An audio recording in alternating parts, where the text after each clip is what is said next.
Hello, my name is Joe Hartle, and my long term is how does the spin of a ball affect the horizontal distance traveled? So, my claim is that the higher RPM of the ball, the farther the horizontal distance will be. So, my setup is I had a wooden arm swinging from a metal crossbar, which came down and hit a soccer ball, which was sitting on a paint can lid attached to a shaft coming out of this blue motor, and the blue motor spins the shaft at an adjustable RPM. And this is not actually where I did my testing, it was a little bit too small, so I did my testing outside. I had the soccer ball set up at the same position on the lid every single time. I had 2 meters from I had the ball and the motor 2 meters from the barrier every single time. The ground surface was grass, and the releases of the swing arm was at 90 centimeters from the ground.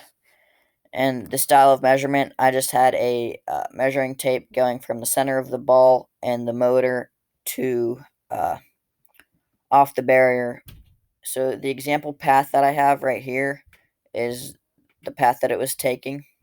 So if it's taking this path, the ball was spinning clockwise, and if you apply this to soccer, it would be a left-footed person kicking the ball. So this is just again showing the ball spinning clockwise, and you can see the path that it took, uh, the curvature right there.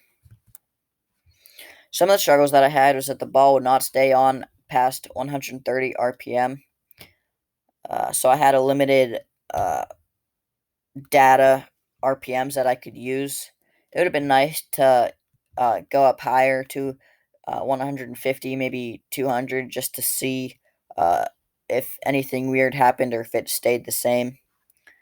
Another struggle that I had was finding the right distance to place the barrier. I originally had it at 3 meters, but that was a little bit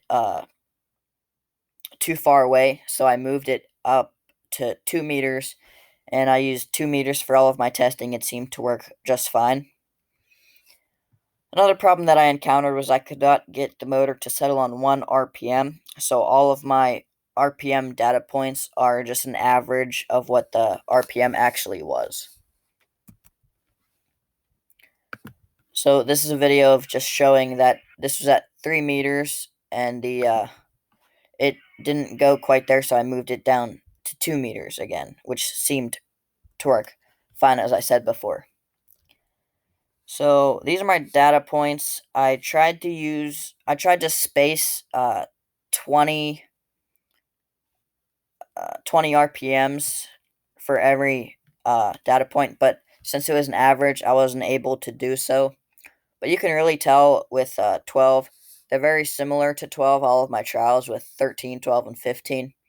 And again, with 102, you have 103, 96, and 100. And they're all pretty much similar, but those are just the two closest that are very similar.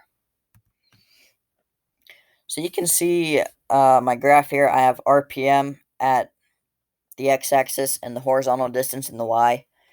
And uh, it the data looks pretty straight. Like I said, it would have been better to go up higher, but I wasn't able to do so. And especially when I add the trend lines here, you can really tell that the correlation between RPM and the horizontal distance is actually linear. So some of the observations that I had was that it seems that there is a linear correlation between RPM and the horizontal distance, and every time the horizontal distance was very similar to the RPM that the ball was spinning. Thank you for watching, and feel free to ask any questions.